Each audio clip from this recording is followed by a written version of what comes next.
A very fresh good morning to all of you. I hope you all are doing well.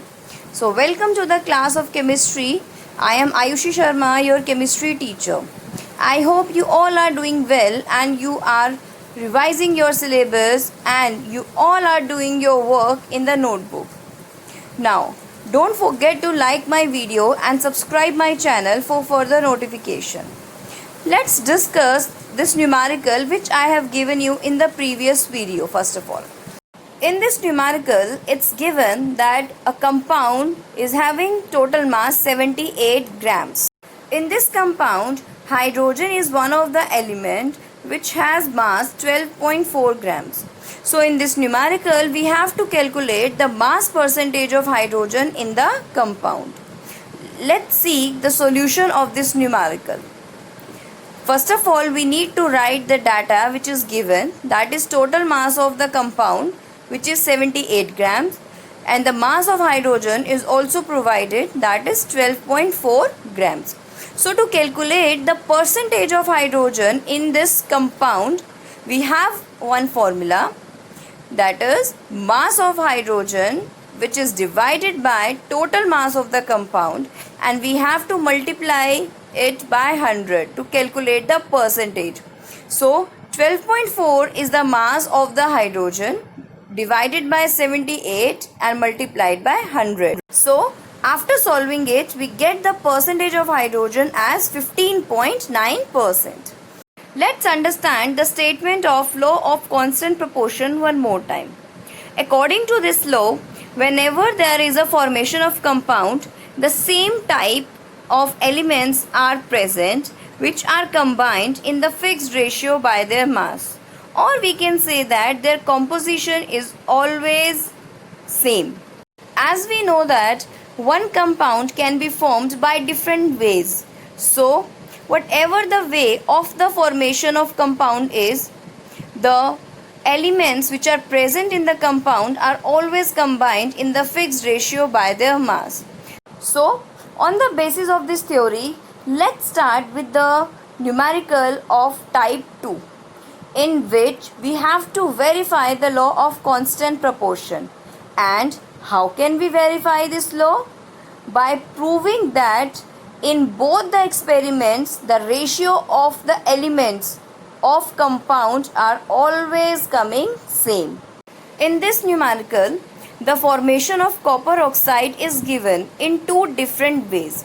In the first experiment, 1.288 gram of copper oxide is formed from 1.03 grams of copper.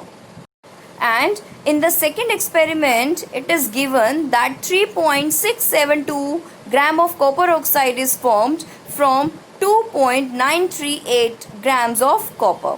So in this question, there are two different ways given in which copper oxide is formed, and in both the reaction the masses of copper oxide and copper are given. So we have to verify the law of constant proportion. And how can we verify the law? By showing that in both the experiments the mass ratio of copper and oxygen is same. So let's have a look on the solution of the numerical first of all.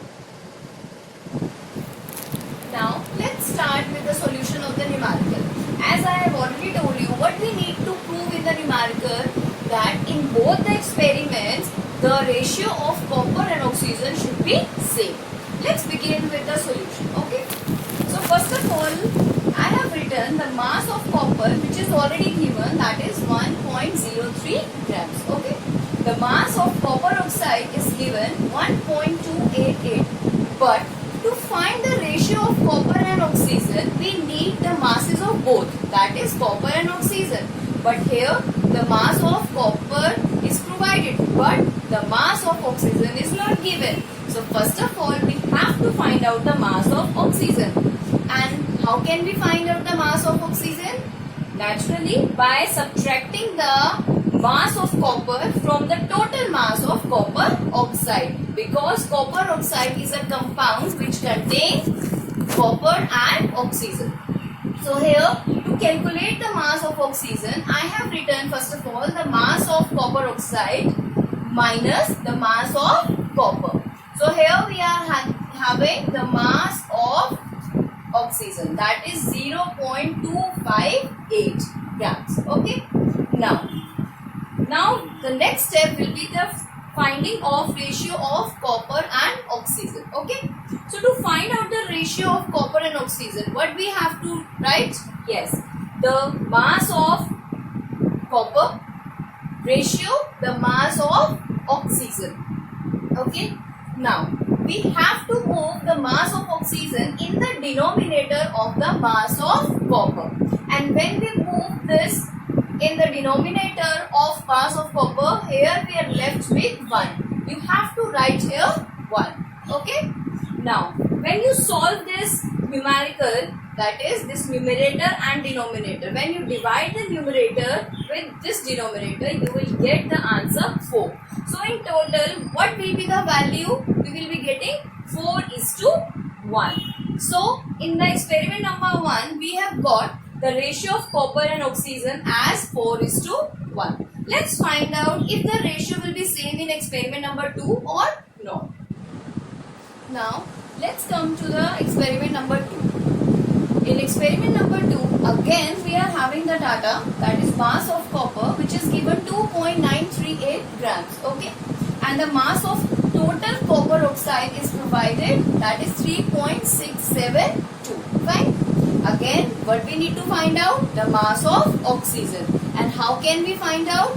By subtracting the mass of the copper from the mass of the copper oxide. Fine. So here we are having the calculation, that is mass of copper oxide minus mass of copper, and here we will be getting the answer as the mass of oxygen, that is 0.734 grams. Again, now what will be the next step? To find the ratio of copper and oxygen. Okay. And here we have to take the ratio of the masses of copper and oxygen. So here we are having 2.938 ratio 0.734. Okay. Now when we take 0.734 in the denominator of the mass of copper, so here we are left with 1. Okay. And on solving this numerator and denominator, we will be getting the answer 4, and the total ratio will become 4:1. Okay.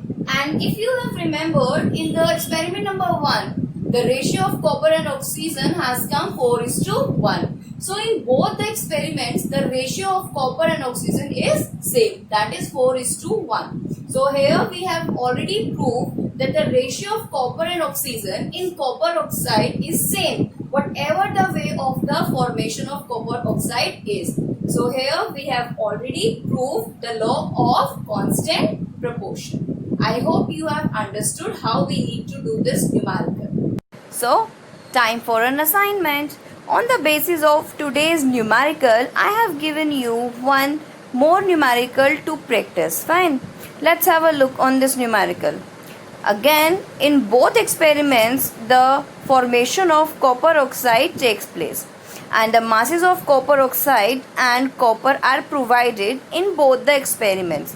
Again, you have to verify the law of constant proportion by showing that the ratio of the masses of copper and oxygen will be same in both the reaction or experiments. I hope you will do this numerical in your notebooks, and if any query, you can ask in online session. Thank you and have a nice day.